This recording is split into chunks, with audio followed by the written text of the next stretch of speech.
बारे में सारी जानकारी कि अभाज्य गुणनखंड किसे कहते हैं और क्या होता है इसका अर्थ और कैसे बनता है इसका हिसाब।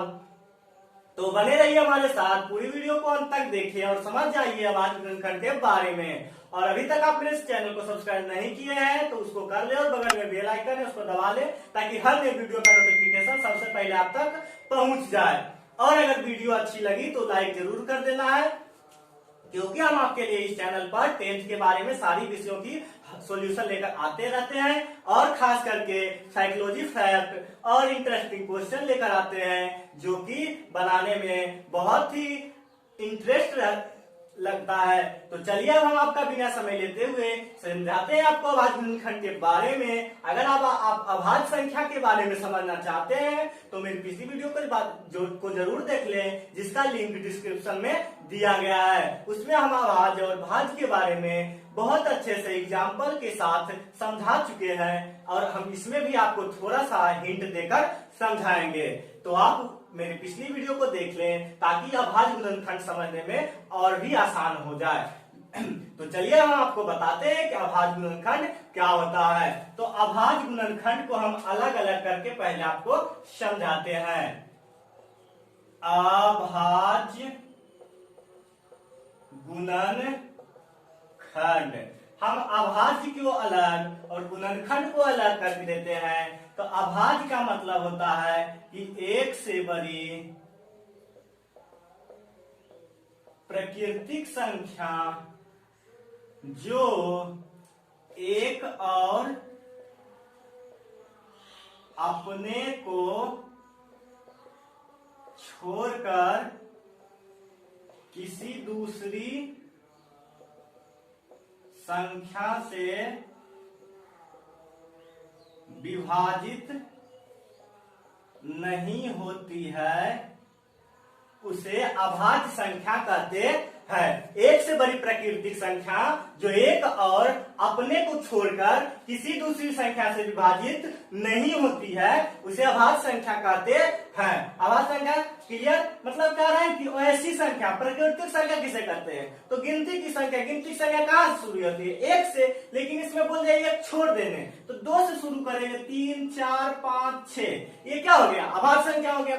अब देखिए बोल रहा है कि जो एक और अपने को छोड़कर किसी दूसरी संख्या से विभाजित नहीं होती है। जैसे दो एक और दो का अपना कौन है? दो खुद है। कोई भी इंसान का जिस प्रकार अपना वो खुद होता है, कोई दूसरा इंसान कभी भी अब आपका नहीं अपना हो सकता है, उसी प्रकार दो का अपना जो है दो खुद है। तो एक और दो को छोड़कर दो किसी संख्या से विभाजित होगी नहीं होगी, इसलिए इसको क्या कहा जाता है? अभाज्य संख्या कहा जाता है।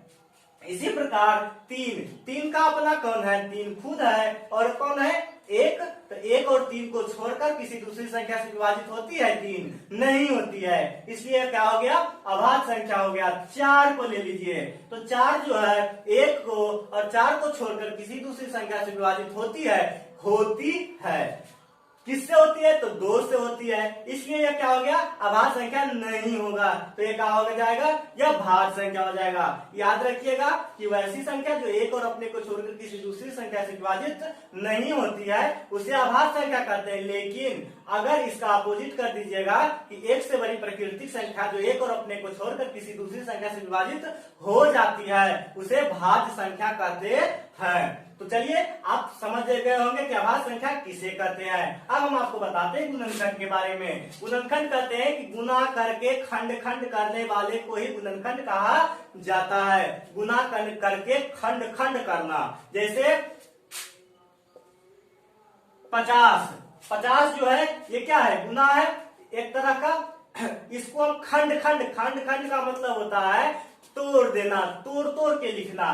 कैसे टूटेगा भाई? तो 2 से लगेगा तो 25 आएगा, फिर टूटेगा भी और तो 5 आए। तो देखिए 50 को हमने तोड़ दिया है किस भाग में? तो 2 गुना 5 गुना 5 के रूप में हमने 50 को तोड़ दिया है। तो गुना करके खंड खंड करने वाले को ही गुणनखंड कहा जाता है। और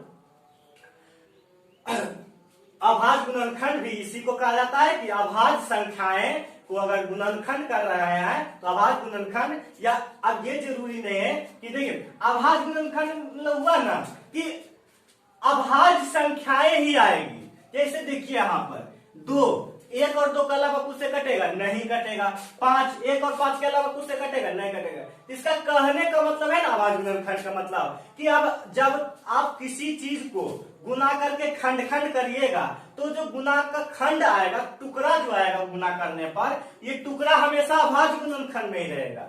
ये टुकड़ा जो हमेशा रहेगा अभाज्य ही रहेगा, भाज्य नहीं रहेगा। जैसे आप ले लीजिए 35 का, तो 5 सत्य क्या होता है 35 होता है। 5 गुना 7, तो 5 क्या है अभाज्य है, 7 क्या है अभाज्य है। तो अभाज्य गुणनखंड के कहने का मतलब सिंपल हुआ कि जब किसी चीज को हम गुना करेंगे और उसका खंड खंड करेंगे तो उसका जो टुकड़ा आता है उसको क्या कहा जाता है अभाज्य गुणनखंड कहा जाता है। और वो टुकड़ा जो है वो हमेशा अभाज्य में ही आएगा, भाज्य में वो टुकड़ा नहीं आ सकता है। तो आशा है कि आप यह क्वेश्चन अभाज्य गुणनखंड समझ गए होंगे कि अभाज्य गुणनखंड क्या होता है। अब हम आपको बताते हैं कि यह अगर इसके ऊपर सवाल आ गया, क्वेश्चन आ गया बनाने का कि निम्नलिखित प्रश्नों का अभाज्य गुणनखंड में हल करें तो किस प्रकार हम हल करेंगे। तो बने रहिए हमारे साथ, वीडियो को अंत तक जरूर देखें। वीडियो अच्छी लगी तो लाइक जरूर करें। हम आपको बताने वाले हैं कि अभाज्य गुणनखंड पर जब क्वेश्चन आता है तो किस प्रकार बनाया जाए। आपको बताते हैं कि अभाज्य गुणनखंड पर अगर आधारित प्रश्न आ जाएंगे तो किस प्रकार बनाइएगा। से क्वेश्चन दे देगा कि निम्नलिखित प्रश्नों को अभाज्य गुणनखंड में बदले। इसको बताने से पहले देखिए इसे 150 को हम चेक कैसे करेंगे कि कितना से लगेगा, 2 से लगेगा कि 3 से लगेगा कि 5 से। तो आप बोलेगा कि भागा दे के देख लेंगे। अरे भाई भागा दे के देखेगा, 5वां का स्टूडेंट है जो भागा दे के देखिएगा। 10th में गए हैं, 11th में गए हैं, तो इसके लिए क्या कीजिएगा भागा दे के देखिएगा तो कितना टाइम लगेगा।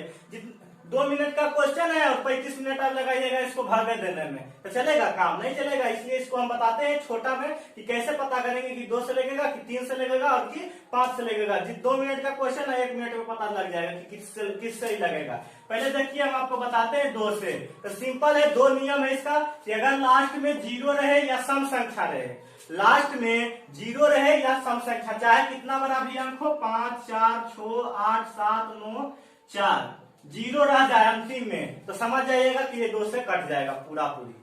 अगर लास्ट में 0 रहे तो ये क्या हो जाएगा 2 से हमेशा कटेगा, चाहे कितना बड़ा भी रहे, सिर्फ लास्ट में 0 रहना चाहिए। तो क्लियर एक कंडीशन। दूसरा कंडीशन है कि अगर लास्ट में सम संख्या रहे, कितना भी बड़ा संख्या अगर है और अगर लास्ट में सम संख्या किसे कहते हैं आपको पता ही होगा कि सम संख्या, तो वैसी संख्या जो 2 से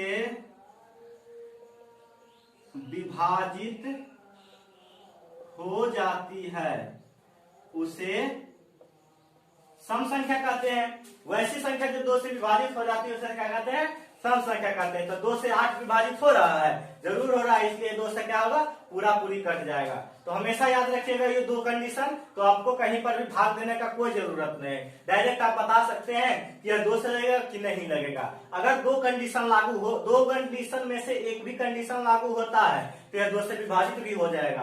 पहला कंडीशन कि अगर लास्ट में किसी भी संख्या के लास्ट में 0 रहे तो क्या हो जाएगा 2 से लगेगा।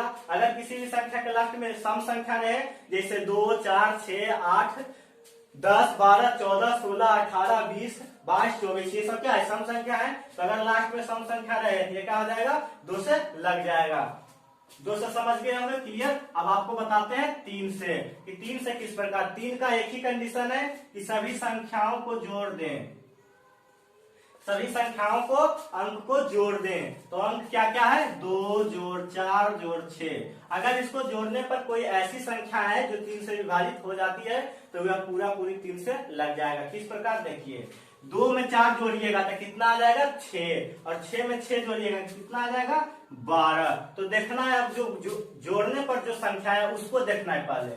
जोड़ने पर आ गया है कितना 12 आ गया है। तब देखना है कि 3 में जो है 12 आता है कि नहीं आता है। तो 3 का टेबल में 12 आता है, इसलिए क्या हो जाएगा 3, इसलिए यह क्या हो जाएगा 3 से कट जाएगा, 3 से पूरा पूरी लग जाएगा। इसी प्रकार अगर आ जाए, इसको जोड़ने पर आ जाता 18, इसको जोड़ने पर आ जाता 21, इसको जोड़ने पर आ जाता 24, तो ये सब क्या है 3 के टेबल में आता है, इसलिए यह 3 से लग जाएगा। क्लियर? 3 का बस यही एक रूल है और इसी रूल से आप बना सकते हैं इसको और पता लगा सकते हैं कि ये 3 से लगेगा और कि नहीं लगेगा। तो आशा है आप 3 से भी समझ गए होंगे। अब हम 5 से बताते हैं। 5 का 2 रूल है जो कि बहुत सिंपल है। पहला रूल तो है कि अगर लास्ट में 0 रहे, चाहे कितना बड़ा भी संख्या हो, सिर्फ लास्ट में 0 रहे तो क्या होगा 5 से कट जाएगा। और अगर दूसरा तो 0 का हम बताए कि 2 में भी रहेगा तो 0 से कट जाएगा। तो ये नियम जो होता है दोनों में लागू होता है।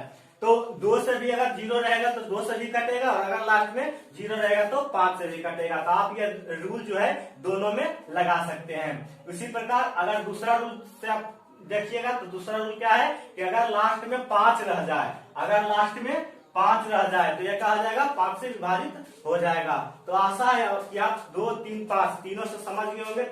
अब आप कहीं पर भी बिना भाग दिए हुए चेक कर लेंगे मन में ही, यह 2 से लगेगा कि 3 से लगेगा कि 5 से लगेगा। तो अब हम आपको इसको सोल्व करके दिखा देते हैं, तो आप अभाज्य गुणनखंड निकालना सीख जाइएगा।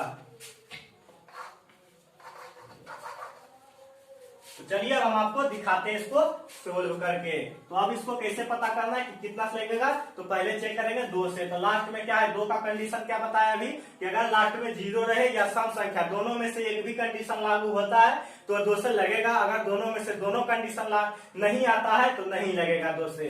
तो देखिए 0 है इसलिए ये 2 से लग जाएगा। तो 2 से लगाइएगा तो 2 से डिवाइड दीजिएगा जब 150 में तो कितना आ जाएगा 2 7 14 और 2 5 10, 75 दूनी होता है 150। इसी प्रकार हम इसको लगा के देखेंगे 2 से। तो 2 से लगेगा, 2 से लास्ट में ना ही 0 है और ना ही सम संख्या है, इसलिए 2 से नहीं लगेगा। तो 3 से देखिए तो दोनों को जोड़ दीजिए तो 7 5 12, तो 3 में 12 आता है, जरूर आता है, इसलिए यह 3 से लग जाएगा। 3 दूनी 6, 3 5 15 आ जाएगा। अब इसको हम देखते हैं 3 से फिर से लगा के, तो 2 से तो नहीं लगेगा, 3 से देखते हैं तो 2 और 5 जोड़िए तो 7 आता है। तो 3 में 7 आता है, नहीं आता है, इसलिए 3 से नहीं लगेगा। तो 5 से देखें तो 5 में आता है, लास्ट में 5 है ना 5, इसलिए 5 से कट जाएगा। तो कितना बार में 5 5 25। तो इस प्रकार इसका देखिए आंसर आ गया है 150 बराबर 2 गुना 3 गुना 5 गुना 5। अब कहिएगा इसको गुणन कीजिए पहले, तो भाई गुना होता है एलसीएम में, अभाज्य गुणनखंड में नहीं होता है गुना। अगर गुना कीजिएगा तो इतना ही आ जाएगा, इसलिए गुना नहीं करना है। तो बात आया कि भैया इसका आंसर क्या आया, तो इसका आंसर जो है यही आ गया है। आपका आंसर जो देखिए अभाज्य गुणनखंड का मतलब अभी बताए हैं कि गुना करके खंड खंड करने पर जो टुकड़ा आता है उसको वह अभाज्य में आता है, इसलिए इसका नाम अभाज्य गुणनखंड रखा गया है। क्यों? देखिए टुकड़ा जो आया हुआ हमेशा अभाज्य रहेगा। 2 जो है 1 और 2 को छोड़कर कोशिश से कटता है, नहीं करता है, इसलिए क्या हो गया अभाज्य हो गया। 3 भी क्या है अभाज्य है, 5 5 क्या है अभाज्य है। तो अभी हम आपको बताएं जो वह साबित हो गया है कि गुना करके खंड खंड जो आता है, टुकड़ा जो आता है वह किस चीज में रहता है अभाज्य में रहता है, इसलिए इसको क्या कहा जाता है अभाज्य गुणनखंड। और इसका आंसर क्या हो गया 2 गुने 3 गुने 5 गुने 5, यही आंसर। हम इसको और भी छोटा लिख सकते हैं, 2 गुने 3 गुने कितने 5 है 2, तो 5 पर पावर 2। हम इसको इस प्रकार भी हल करके लिख सकते हैं। तो आशा है कि आप इस अभाज्य गुणनखंड के बारे में बारीकी से समझ गए होंगे, अच्छे से समझ गए होंगे। अब हम आपको मिलेंगे अगले वीडियो में कुछ नया कुछ अलग लेकर। तब तक के लिए आप मेरे साथ बने रहिए। अभी तक चैनल को सब्सक्राइब नहीं किया है तो जरूर कर ले, बगल में बेल आइकन है उसको दबाना बिल्कुल ना भूले, ताकि हर नई वीडियो का नोटिफिकेशन सबसे पहले आप तक पहुंच जाए। और अगर आप अभाज्य संख्या के बारे में और भी ज्यादा कुछ जानना चाहते हैं तो वीडियो का लिंक डिस्क्रिप्शन में दिया गया है, उसमें जाकर आप वह वीडियो देख ले। उसमें आपको सारी जानकारी अभाज्य गुणन संख्या और भाज्य संख्या के बारे में, सम संख्या और इसका एक और होता है विषम संख्या, इसके बारे में आप समझ जाइएगा। तो चलिए आज के लिए इतना ही है। वीडियो अच्छी लगी तो लाइक जरूर कर दें। तब तक के लिए धन्यवाद।